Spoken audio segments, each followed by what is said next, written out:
land was beautiful.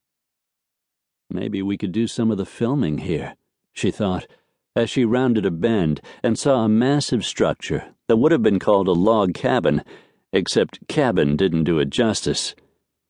She couldn't tell if the huge, rough-hewn logs rose up 2 stories or 3, and she also couldn't tell how far back the building went. Behind it were a number of barns, some with an old weathered look, others made of gleaming metal. Except for the shiny metal buildings, everything looked like it had been on this patch of land for decades, if not centuries. She didn't see a single living thing.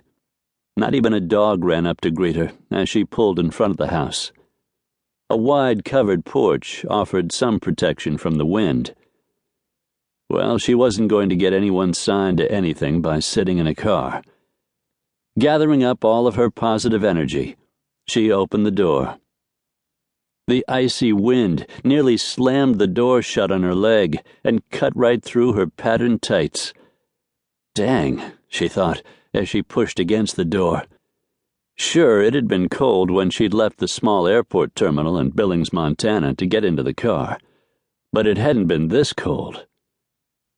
Suddenly, the knee-high boots and tights under the wool dress didn't seem like a smart business outfit making a concession to winter. They seemed like the definition of foolishness. Bracing herself against the wind, she pulled the fur-lined collar of her wool trench coat up around her neck and trudged up the porch steps. Please be home, she thought, as she looked for the doorbell. Her coat was not rated for this kind of weather.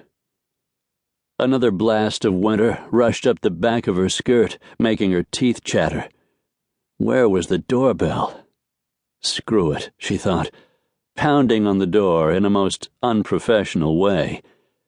Manners didn't matter when she was freezing to death. No one answered. Freezing to death, in Montana of all places, wasn't on her to-do list today. Thalia couldn't remember being this cold, not even when she was a kid and spent all day playing in the rare snowstorm in Oklahoma. She'd lived in L.A. for the last 10 years, for crying out loud. People there complained of the cold when it got below 60. Thalia banged on the door again, this time with both hands. Maybe someone was in there, she reasoned. The house was huge. Maybe they were in a room way in the back. "Hello?" she shouted, but the wind wasn't done with her yet. No one came. Okay, time to regroup. What were her choices? She could stand here on the porch until someone showed up, at the risk of freezing. She could try one of the barns. Maybe someone was feeding the animals, and if not, well, at least she'd be sheltered from the wind. The thin stiletto heels on her expensive boots made that a risky proposition. Still, better boots than her body. Or she could get back in the car, crank the heat, and wonder what she'd done to deserve this. Her foot was on the first step down when she saw them.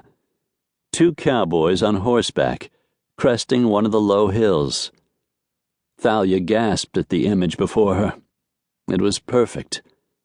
The sunset backlit the riders, giving them a halo of gold. Clouds of fog billowed from each of the horses' noses, which made them look otherworldly, powerful, with a hint of danger. The whole thing looked like something right out of a movie, and she would know. This is exactly how she wanted to introduce the character of Sean Bridger in Blood for Roses. She'd been right to push for signing James Robert Bradley. This was perfect. He was going to be perfect. She could see the Oscar nominations rolling in. Plus, someone was here. She could go inside and warm up. The riders slowed as one of them pointed in her general direction. She'd been spotted, thank heavens. Much longer and she wouldn't be able to feel her legs anymore. She gave a hopeful wave, one that said, "Hi, I'm cold." It must have worked, because one rider broke